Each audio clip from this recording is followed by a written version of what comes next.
Olá, eu sou Salvo Silveira e você está no canal Pense Nisso, canal focado única e exclusivamente no seu autoconhecimento e no seu bem-estar.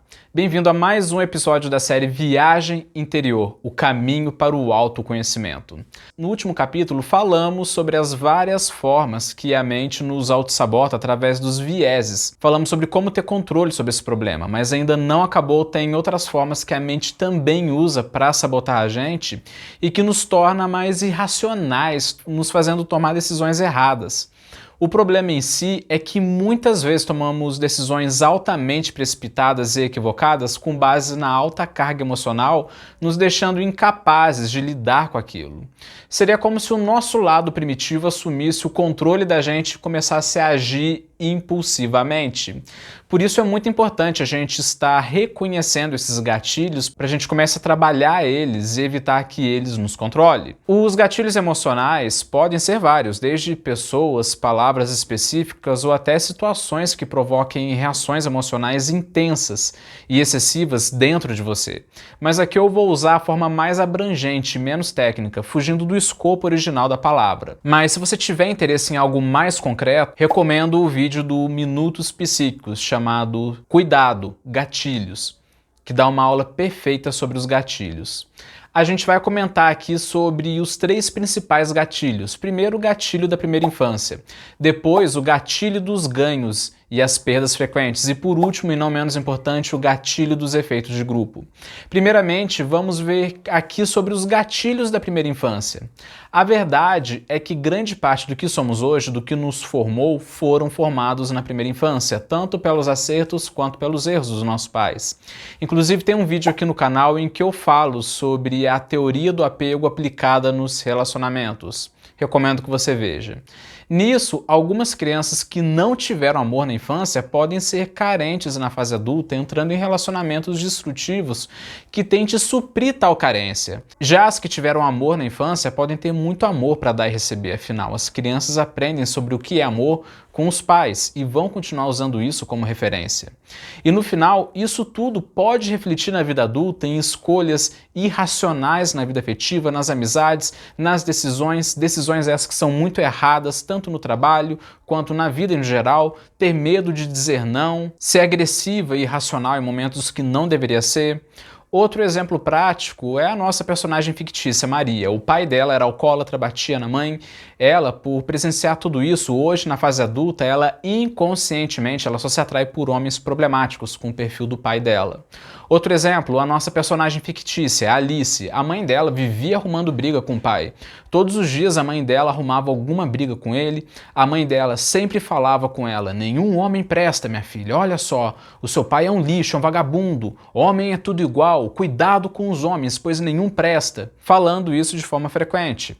Hoje, Alice é misândrica, não dá certo em nenhum relacionamento, ela não sabe nem sequer o motivo disso e sempre arruma alguma briga desnecessária. É muito vitimista, muito agressiva. Se relacionar com ela é como pisar em ovos. E ela mesma vive solitária sem saber a origem da solidão. Outro exemplo, a pessoa que se sentia abandonada na infância. Hoje o medo de abandono dela é tão grande, mas tão grande, que hoje na fase adulta é uma pessoa extremamente ciumenta e possessiva devido ao medo de abandono na infância. E ela própria não sabe o motivo da desconfiança extrema que ela tem com os outros, que ela se apaixona. Outro exemplo, a pessoa que sofreu muito bullying na infância, foi muito humilhada e hoje tem fobia social, uma timidez excessiva. Sempre quando ela sente que vai se socializar, ela já entra na defensiva, tenta evitar, como se estivesse antecipando alguma humilhação. E é óbvio que são exemplos, não podemos generalizar, não existe nenhuma tabelinha que a gente olhe e fale: o fulano passou por isso, então vai acontecer aquilo. Não, nada disso. São só exemplos para você entender os gatilhos da infância na fase adulta. O grande problema que eu quero te mostrar aqui é que é quando a pessoa está vivendo no presente, mas transforma ratinhos em dragões, interpretando mal as coisas com base naquilo que ela internalizou na infância, gerando uma programação inconsciente nela. Sendo que grande parte do padrão comportamental que ela tem hoje foi concretizado na infância. tanto os bons padrões quanto os péssimos padrões que desencadeiam determinadas emoções-chave, que torna a pessoa irracional e favorece escolhas desastrosas e que trazem sofrimento. Mas como virar essa chave? E é aí que está a pegada. O indivíduo só consegue virar essa chave quando ele traz esse padrão à consciência dele e consegue visualizar quando acontece, reconhecendo o gatilho e saindo desse padrão. É um passo extremamente fundamental para ser uma pessoa racional. E a melhor forma de conseguir isso é se autoanalisando, mas a melhor forma mesmo é fazendo terapia com um profissional capacitado e que entenda do assunto. Com ele, você vai fazer uma enorme viagem interior que vai te ajudar a entender esse padrão, conseguindo quebrar ele, conseguindo superar, conseguindo transcender ele. Agora vamos falar agora sobre os ganhos e as perdas frequentes. Mas antes de falar sobre isso, eu quero fazer uma pequena mendigagem. Então, eu tô tendo dificuldade com o YouTube, ele não tá entregando os meus vídeos a quem precisa, talvez por algum erro meu. Então eu posso pedir para você compartilhar o vídeo?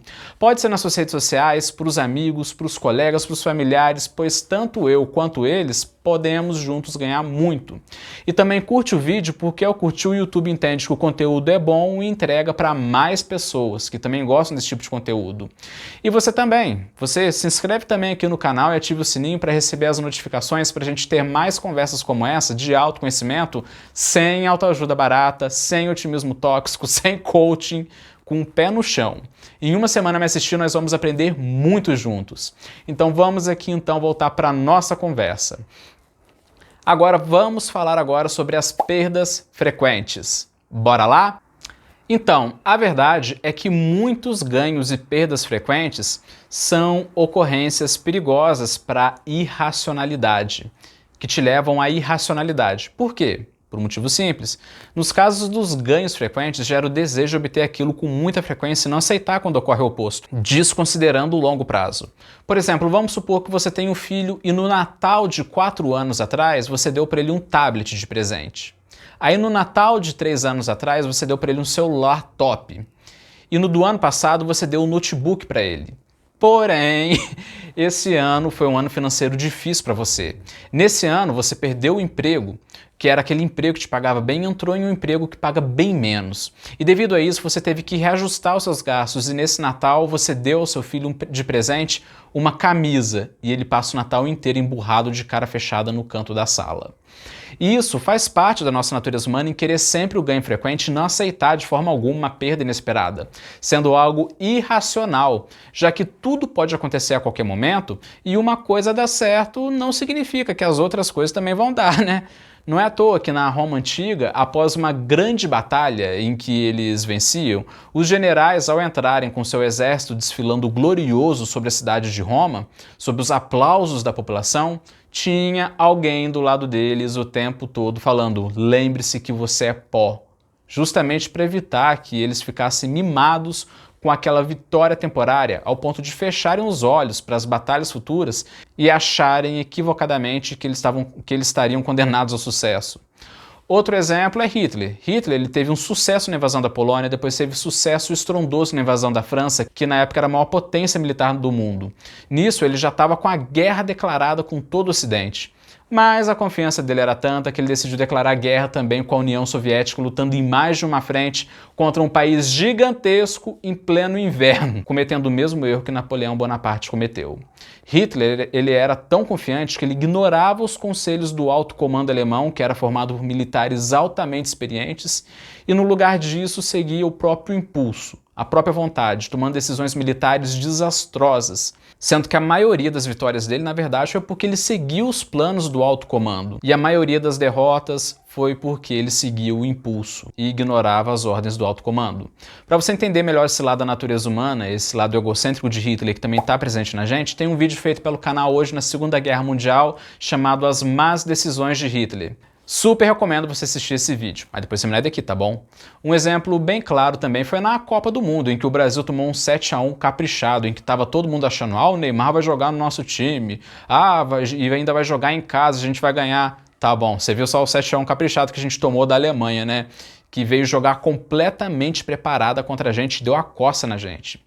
Então, falamos sobre as vitórias e os perigos delas, mas também tem um extremo oposto, que também é perigoso, como as derrotas sucessivas, pois tira a desmotivação e deixa a pessoa pessimista, gerando também pessoas irracionais. É aquela pessoa que vive desanimada, pois ela sente que tudo que ela vai fazer vai dar errado, vai ser um fracasso. Por exemplo, os 2 últimos relacionamentos foram horríveis, então no terceiro a pessoa já chega a se auto-sabotar por medo de achar que alguma coisa errada vai estar acontecendo. Outro exemplo, pessoas que já passaram por tantos problemas envolvendo outras pessoas, situações sociais, que ficam tímidas, ficam perfeccionistas, andam com os ombros caídos, evitam contato visual, falam meio que olhando para o chão, têm baixa autoestima. Aqui não tem caminho melhor que não seja com a ajuda de um profissional. Sendo que o ideal é quando a pessoa experimenta muitas vitórias e muitas derrotas frequentes, o ideal é ela dar 2 passinhos para trás para refletir sobre aquilo e como que a natureza humana dela pode estar sabotando ela para o futuro. Você deve fazer constantemente as perguntas: até em que ponto eu estou com a mentalidade condicionada devido aos ganhos e perdas ao longo da minha vida? Coloca nisso a sua vida afetiva, a sua vida profissional, a sua vida social, que você vai encontrar alguns padrões que você desconhece.